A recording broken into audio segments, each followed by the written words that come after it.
भारतीय जनता पक्षाची जी वृत्ती आहे तिचा फटका आम्हाला तर बघितला, आम्ही पाहिला। पक्ष बांधणीसाठी, पक्ष रुजवण्यासाठी मेहनत केली, त्यांना सुद्धा आता फेकून देण्याचं एक धोरण भाजपाने अवलंबलं आहे। जळगावचे खासदार उन्मेष पाटील आणि करण पवार त्यांच्या असंख्य सहकाऱ्यांसह त्यांनी शिवसेनेमध्ये प्रवेश केला। संपूर्ण उत्तर महाराष्ट्रात त्याच्यामुळे बदलाचे वारे वाहू लागले। नंतर उद्धवजींनी सांगितले की आपण सगळ्यांशी जरा चर्चा करूया, बरेच दिवस 1 to 1 चर्चा झालेली नाही आहे। आणि मला आल्यावरती प्रश्न विचारला त्यांनी की आज आम्हाला कशा करता बोलवलं, निवडणूक आहेत तोपर्यंत तुम्ही येण्याची रोज तयारी ठेवा। याचं कारण असं आहे, रोज तुम्हाला इथे एक बातमी मिळणार, रोज इकडे इन्कमिंग आहे महत्त्वाचं। अर्थात मगाशी जो आपण प्रश्न विचारला की काही घोषणा होते आहे का, नक्कीच घोषणा होईल। मी माननीय उद्धवजींना विनंती करतो की आपण बोला।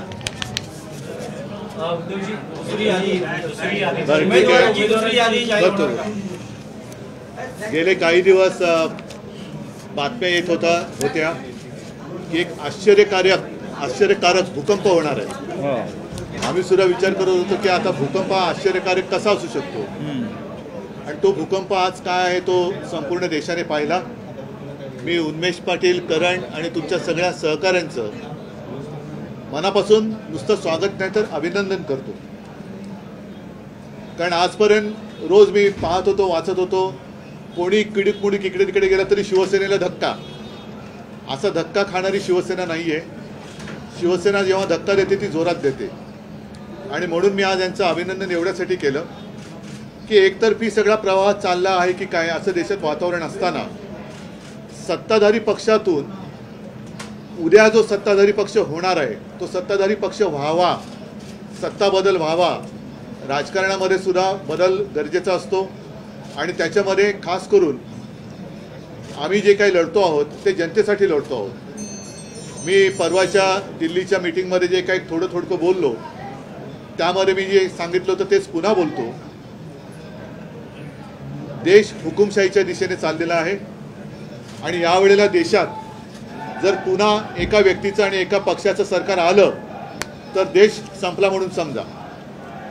वापरा आणि फेकून द्या ही एक भारतीय जनता पक्षाची जी वृत्ती आहे तिचा फटका आम्हाला तर बघितला, आम्ही पाहिला, आम्ही त्याच्या विरुद्ध लढायला उभे राहिलो। पण आता त्यांच्या पक्षातील कट्टर निष्ठावान ज्यांनी अक्षरशः रक्त आटवून घरदार कुटुंबाकडे दुर्लक्ष करून जिजून पक्ष बांधणीसाठी, पक्ष रुजवण्यासाठी मेहनत केली, त्यांना सुद्धा आता फेकून देण्याचं एक धोरण भाजपाने अवलंबलं आहे। त्या विरुद्ध एका निष्ठावंत कार्यकर्त्यांनी त्यांच्या असंख्य सोबत्यांसह, मी तर म्हणेन ह्याला खरं बंड म्हणतात, कारण आमच्याकडे जे झालं ती गद्दारी होती। त्यांना सगळेजण, संपूर्ण जग हे खोकेबाज म्हणतं, पण गद्दारी आणि बंडखोरी ह्यातला जो फरक आहे तो उन्मेष, तुम्ही आणि करण, आपण सगळ्यांनी देशाला दाखवून दिलेला आहे। आणि आता साहजिकच आहे, जळगाव मतदारसंघ हा शिवसेनेकडे आहे। आजपर्यंत आम्ही तो मित्र पक्षाला म्हणजे भारतीय जनता पक्षाला देत आलो होतो, त्याच्यामुळे गेल्या वेळेला आमच्या दोघांचे उमेदवार उन्मेषजीच होते।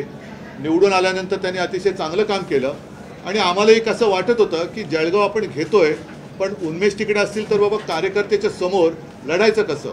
आता त्या कार्यकर्त्यावरतीच अन्याय झालेला आहे, केवळ त्यांना काहीतरी हवं आहे म्हणून ते आलेलं नाही, तर मला काहीतरी करण्याची जी इच्छा आहे ती मी इकडे करू शकत नाही, आणि संपूर्ण वेगळ्या दिशेने आपला पहिला पक्ष चाललेला आहे त्यांना जाणवल्यानंतर आज ते शिवसेनेत आलेले आहेत। म्हणून मी त्यांचं स्वागत करतो, आणि बाकी एकूण काही प्रश्न असतील तुम्ही विचारा।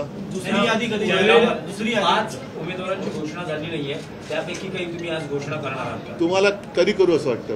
आता केली तरी चालेल, घ्या लिहून। लिहून घ्या. तुम्ही नावं सांगा, प्रॉब्लेम नाही. तुम्ही नावं सांगा, मतदार सांगा. पहिला कोणतं घेऊ? कल्याण सांगा. दुसरा कोणता घेऊ? ठाणे झालं ना रे.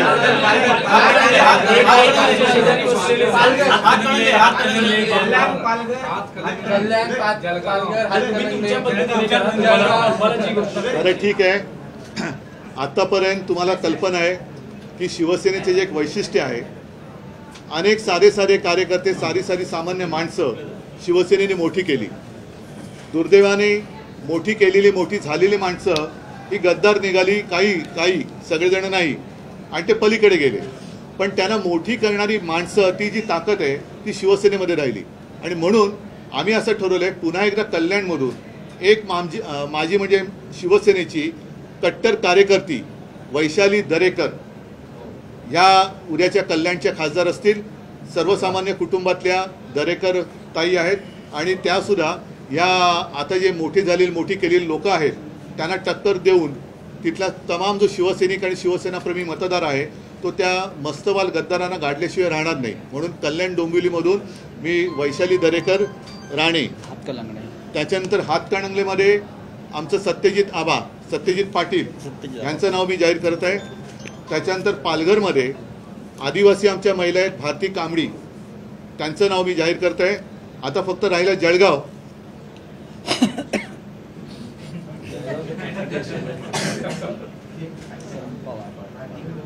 करण पवार. जळगावचं काय गरज आहे? जळगावला करण पवार आपल्यासमोर बसलेले आहेत, आणि उन्मेश दादा आणि सगळ्या माझ्या सहकार्यांनी, ललिताताई पण सोबत आलेल्या आहेत, त्या वैशालीताई आहेत. सगळ्यांनी मिळून त्यांचं स्वागत केलेलं आहे. आणि मला खात्री आहे की जळगावमधून यावेळेला अस्सल शिवछत्रपतीचा भगवा झेंडा लोकसभेवरती गेल्याशिवाय राहणार नाही. आता एक जागा जी राहिलेली आहे त्याच्याबद्दल आता बघू. आमच्या मित्रपक्षांकडे मुंबई उत्तर आमच्या मित्रपक्षाला आम्ही विचारतोय ते लढणार आहेत का. ते जर लढत असतील तर त्यांना लढू द्या, नाहीतर आम्ही ती जागा आमचा उमेदवार जाहीर करू. आतापर्यंत कोणी इच्छा दर्शवली नाहीये, तर अशा वेळेस नाही, आमच्याकडे उमेदवार आहे, पण आम्ही यापूर्वीच मुंबईतल्या 6 पैकी 4 जागा ज्या वाटाघाटी ठरल्या त्या जाहीर केलेल्या आहेत. 2 जागा मित्रपक्षाला आम्ही सांगतो की तुम्ही लढा, त्यांनी त्या जागा लढाव्यात अशी आमची इच्छा आहे. कारण यावेळेला संपूर्ण हुकुमशाहीच्या विरोधात लाट आहे, आणि ही लाट कोणत्याही जागा जिंकून देण्या एवढी सक्षम आहे. त्याच्यामुळे आम्ही आज सुद्धा आमच्या मित्रपक्षांना सांगतो की एक, मला आता दिशा नाही माहीत, पण बोरिवलीची एक सीट आणि बांद्राची एक सीट, या 2 जागा आम्ही मित्रपक्षांना सांगतो की तुम्ही लढवत असाल तर जरूर लढा. आमचे सगळे कार्यकर्ते इकडे शिवसेनेचा उमेदवार असल्याप्रमाणेच पूर्ण मेहनतीने ही सीट जिंकून नेण्यासाठी प्रयत्न करतात. उद्धवजी, राजू शेट्टींबरोबर तुमच्या 2 बैठका झाल्या, काय असं झालं की ही बोलणी फिसकटली आणि तुम्ही? नाही, बोलणी फिसकटण्याचा प्रश्न नाहीये, पण शेवटी जर का हुकुमशाही गाण्याची असेल तर तिकडे विरोधी पक्ष म्हणून जे आज आम्हाला म्हटलं जातं, ह्या पक्षांची ताकद ही वाढली पाहिजे. आणि म्हणून आम्ही असं ठरवलं की यापूर्वीच्या 19 सालच्या निवडणुकीत कोल्हापूर जिल्ह्यातल्या 2 जागा कोल्हापूरकरांनी शिवसेनेला विजयी केलं होतं. त्यातली कोल्हापूरची जी जागा आहे ती आम्ही शाहू महाराजांचा मान ठेवून ते जे काही निर्णय घेतील त्याप्रमाणे आम्ही ती त्यांना काँग्रेसला दिली. साहजिकच आहे, दुसरी जागा पण जर का आम्ही सोडली तर तिथला जो एक शिवसेनाप्रेमी हिंदुत्ववादी मतदार आहे तो नाराज होण्याची शक्यता आहे. म्हणून आम्ही हातकणंगले आणि सांगली लढवण्याचा निर्णय घेतलेला आहे. तुमच्याकडून एक रणनीतीमध्ये राजू शेट्टी यांना एक आठ घातली होती की महाविकास आघाडीमध्ये या, आणि तुम्ही त्यानंतर परंतु महाविकास आघाडीमध्ये राजू शेट्टींनी मशाल चिन्हावर निवडणूक लढवावी. सांगा ना. नाही, राजू शेट्टी, एक मिनिट, संजय राऊत आपले. बघा, आम्ही त्यांच्याशीच बोलत होतो. उद्धवजी आणि माननीय उद्धवजी आणि राजू शेट्टी यांची मातोश्रीवरच 2 बैठका झाल्या. राजू शेट्टी यांच्या कामाविषयी किंवा त्यांच्या पक्षाविषयी आमची स्पष्ट भूमिका होती की ते शेतकऱ्यांचं काम करतायत, आंदोलन करतायत. पण हातकणंगले हा शिवसेनेचा मतदारसंघ आहे. राजू शेट्टी यांचा पराभव मागच्या निवडणुकीत 19 साली शिवसेनेच्या उमेदवारांना केला. राजू शेट्टी यांची भूमिका अशी होती की आम्ही त्यांना पाठिंबा द्यावा. पण तिकडलं राजकीय गणित सध्याचं पाहता आमच्या सर्व पदाधिकाऱ्यांनी, माजी आमदारांनी अशी विनंती केली राजू शेट्टीने आणि आम्हाला की शिवसेनेचा मतदारसंघामध्ये शिवसेनेचाच उमेदवार असावा मशालीवर. आणि तो मशालीवर जर लढत असेल तर उद्याच्या राजकारणात आम्हाला त्याचा फायदा होईल. आम्ही राजू शेट्टींना विनंती केली, आपला पक्ष रितसर महाविकास आघाडीत सामील होऊ द्या. आम्ही त्यांना दुसरी विनंती केली की तुम्ही मशाल हे चिन्ह घ्या, आम्ही तुम्हाला तिन्ही पक्ष पाठिंबा देतो. त्यांनी विचार करायला वेळ घेतला आणि त्यांच्याकडून निरोप आला की मला मशाल चिन्ह घेता येणार नाही. त्याच्यामुळे शिवसेनेचे आमचे माजी आमदार शाहूवाडीचे सत्यजित आबा पाटील बरं का, त्यांची उमेदवारी उद्धव साहेबांनी जाहीर केली. आम्ही शेवटपर्यंत राजू शेट्टी यांना विनंती करत होतो, महाविकास आघाडीत या आणि तुम्ही मशाल चिन्हावर निवडणूक लढा. तुमच्यासारखा शेतकऱ्याच्या क्षेत्रात काम करणारा कार्यकर्ता जर आम्हाला पाठवता आला तर आम्हाला आनंद आहे. प्रकाश आंबेडकर यांच्यासोबत पहिली युती ही तुम्ही केली होती, परंतु आत्ताची परिस्थिती पाहिली गेली तर प्रकाश आंबेडकर आपल्यासोबत नाही आहेत, महाविकास आघाडीसोबत नाही आहेत, परंतु ते काँग्रेसच्या काही 7 ते 10 जागांवर पाठिंबा देत आहेत. परंतु ठाकरे गटाच्या उमेदवारांच्या पाठीशी मात्र ठाकरेंच्या विरोधात उमेदवार दिले तर दुसरीकडे बारामतीत सुप्रिया सुळेंना प्रकाश आंबेडकरांनी हो बरोबर आहे. तसं आश्चर्यकारकरित्या नागपूरमध्ये त्यांनी काँग्रेसला पाठिंबा दिला जिकडे गडकरी उभे आहेत. कोल्हापुरात देखील बरोबर आहे. आता मी प्रकाशजींबद्दल एवढंच म्हणेन की त्यांनी जरी काही बोलले तरी मी त्यांच्याबद्दल काही बोलणार नाही, कारण आमच्या दोघांच्या आजोबांचा एक ऋणानुबंध होता. त्या ऋणानुबंधाला जागून मी प्रकाशजींना पण सांगेन की आपण हुकुमशाही विरुद्ध एकत्र आलो होतो. ठीक आहे, आज जरी तुमचं आमचं जमलं नसेल तरीसुद्धा ते भविष्यात जमणारच नाही अशी भूमिका घेऊ नका. काही वेळेला काही गोष्टी अशा किंवा काही वेळ अशी असते की नाही जुळत, पण म्हणूनच तुम्ही पाहिलं असाल की अगदी संजय राऊतांवरती त्यांनी काही आरोप केले ज्याच्यामध्ये तथ्य नाही, तरी देखील आमच्याकडनं कोणी त्यांच्यावरती काही बोललेलं नाही आणि कोणी बोलणार नाही. ते म्हणतात की आघाडी तुटली, तर तुम्ही सुद्धा आता मांडतात की वंचित बहुजन आघाडी सोबत जी काही आता त्यांनी तर त्यांची भूमिका जाहीर केलेली आहे आणि म्हणून मी प्रकाशजींबद्दल त्यांनी किती जरी काही बोलले तरी मी काही बोलणार नाही, कारण शेवटी त्यांचे आजोबा माझे आजोबा त्या काळात एका समाज सुधारणेसाठी एकत्र झटले होते. आता माझी अशी प्रामाणिक इच्छा होती की आम्ही दोघं जण हुकुमशाहीच्या विरोधात आणि खास करून डॉक्टर बाबासाहेब आंबेडकरांनी म्हणजे प्रकाशजींच्या आजोबांनी लिहिलेली घटना आहे, संविधान आहे, ती धोक्यात आली असताना आपण जरा थोडंसं एकत्र येऊन आपल्या सर्वसामान्य जनतेची ताकद या हुकुमशाहीला दाखवायला पाहिजे होती असं माझं मत होतं. ठीक आहे, त्यांचं आमचं यावेळेला जरी जमलं नसलं तरी मी पुन्हा एकदा सांगतो, ते जरी काही बोलले तरी मी तरी काही त्यांच्यावरती बोलणार नाही आणि माझ्या लोकांना सुद्धा सांगितले की तुम्ही काही बोलू नका. प्रकाशजींना सांगेन की तुम्ही प्रत्येक शेवटी त्या घटनेमध्येच आहे की लोकशाही आहे, प्रत्येकजण आपापली मतं स्वातंत्र्य हे मांडू शकतो, मतं मांडू शकतो आणि ते स्वातंत्र्य टिकवण्यासाठीच आम्ही एकत्र येऊ इच्छित होतो.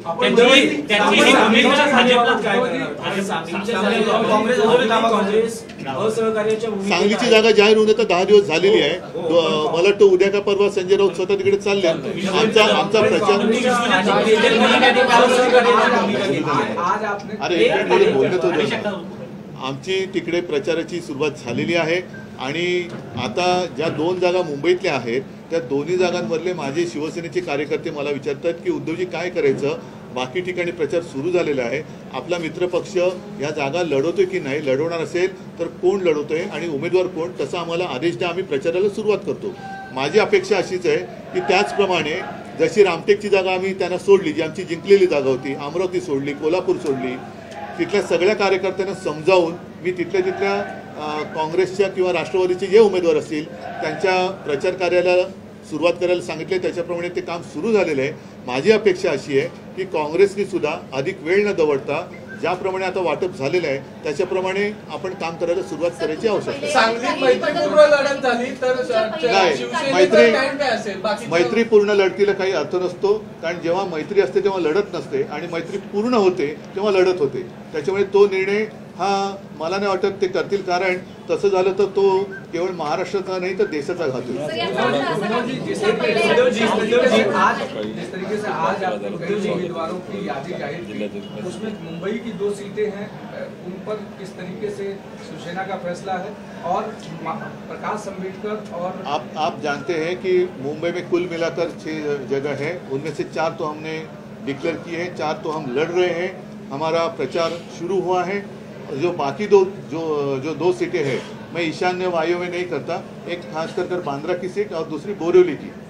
तो हम चाहते हैं कि हमारे जो मित्र पक्ष है वो वहाँ से लड़े और जो भी वो लड़ना चाहते हैं उसका काम मेरे शिवसैनिक जरूर करेंगे। प्रकाश अंबेडकर जिस तरीके से शिवसेना के जो भी कैंडिडेट हैं उनके खिलाफ अपना कैंडिडेट दे रहे हैं, वहीं एनसीपी और कांग्रेस के कैंडिडेट को पीछे से समर्थन कर रहे हैं, इसको कैसे देखते हैं? मैं उनके खिलाफ कुछ कहना नहीं चाहूँगा।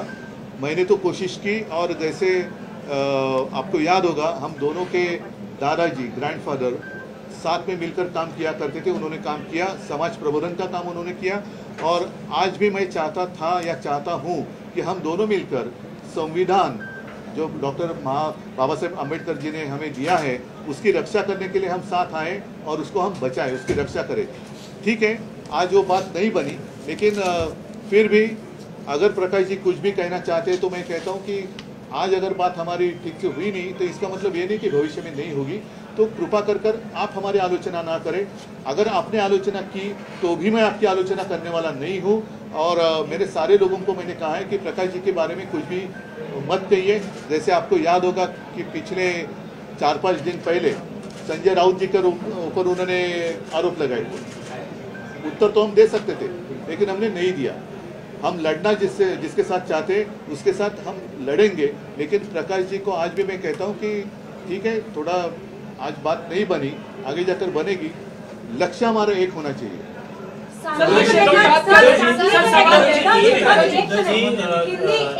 शिंदे गटात सांगली को लेकर अभी कांग्रेस में नाराजगी है, क्या आप इसके बारे में पुनर्विचार करेंगे और क्या फ्रेंडली फाइट की संभावना है? नहीं, सुनो, सांगली और जो बाकी आज जो बची थी 4 जगह, वो आज मैंने उसका ऐलान किया है, डिक्लेयर की है। कल परसों स्वयं संजय राउत जी भी वहाँ जा रहे हैं, तो हमारा वहाँ प्रचार शुरू हुआ है। अन्य जगहों पर जहाँ पर हमारे उम्मीदवार नहीं है लेकिन कांग्रेस के हैं, जैसे रामटेक है, पूर्व विदर्भ में तो हमारे पास एक भी जगह नहीं है, तो वहाँ के शिवसैनिक क्या करें? तो वो भी नाराज थे, अमरावती के नाराज थे। लेकिन उन सारे लोगों को मैंने समझाया है और जिस तरीके से शिवसैनिकों ने कांग्रेस का प्रचार शुरू किया है, मैं उम्मीद करता हूं कि आज या कल से कांग्रेस भी सांगली से लेकर सारी जगह पर शिवसेना के जहां पर प्रत्याशी हैं उनका प्रचार शुरू करेंगे। फ्रेंडली फाइट नहीं होती है, या तो फ्रेंडशिप करो नहीं तो फाइट करो। शिंदे गटातल्या विद्यमान खासदारांपैकी एका खासदाराचं कृपाल कुमार यांचं तिकीट कापलं गेलंय, दुसऱ्या उमेदवाराला संधी आहे। अनेकांना त्यांची उमेदवारी वाचवण्यासाठी संघर्ष करावा लागतोय, अनेक चेहरे बदलले जाण्याची शक्यता व्यक्त केली जाते। अशा परिस्थितीत काही तुमच्या संपर्कात आहेत का? त्यांना मातोश्रीचे दरवाजे पुन्हा खुले आहेत का? किंवा भविष्य काळात हा जो अनुभव आहे तो पाहता मातोश्री पुन्हा हा जो अनुभव पाहता जो हा शब्द तो महत्वाचा आहे। प्रत्येकाने आपापला अनुभव घ्यायची आवश्यकता असते। शेवटी अनुभवासारखा उत्तम गुरु नसतो, तर त्यांचा गुरु जो आहे अनुभव तो शिकवेल आणि त्याच्यातनं त्यांना शहाणपण येईल। मात्र याच्या पुढे त्यांचं राजकीय करिअर हे काय विशेष राहिले असं मला वाटत नाही। जसं मी तुम्हाला सांगितलं की कल्याणमधनं आम्ही एक साधी गृहिणी जी कट्टर शिवसैनिक आहे, न घाबरणारी, लढणारी ही उमेदवार म्हणून घोषित केलेली आहे। आणि शिवसेनेची जी एक खासियत किंवा वैशिष्ट्य आहे की साध्या माणसाला शिवसेना मोठी करते। तर ही सगळी मोठी झालेली माणसं त्यांना असं वाटायला लागलं की शिवसेना म्हणजे आपणच। आता त्यांना त्यांची खरी किंमत कळली, खरी किंमत आता त्यांना कळली आणि ती त्यांच्यापाशी लख लाभो। त्यांनी त्यांचं आयुष्य ज्याच्यात त्यांना आनंद वाटतो त्याच्यात त्यांनी जगावं, पण आता त्यांना मी शिवसेनेत घेणार नाही। अनाउंस कर दी, लेकिन जिस तरीके से बहुत सीएम ने वहाँ मेहनत की, लगातार वहाँ संपर्क, अभी तक कल्याण की सीट को अनाउंस नहीं कर पा रहे हैं। वो क्या डर है, क्या उद्धव ठाकरे? तो आपको क्या लगता है कि उनकी सीट भी मैं जाहिर करूं?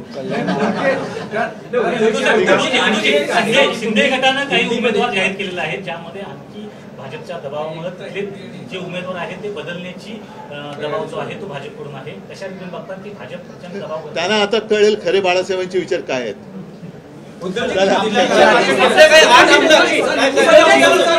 आपके जो नेता है संजय सिंह, उनकी जमानत हुई है लगातार। आपके मतलब उनके हमारे आम आदमी पार्टी की बात करें, संजय सिंह की जमानत हो चुकी है, वो बाहर आ गए, लेकिन दूसरा केस केजरीवाल पे बना अभी भी अंदर है।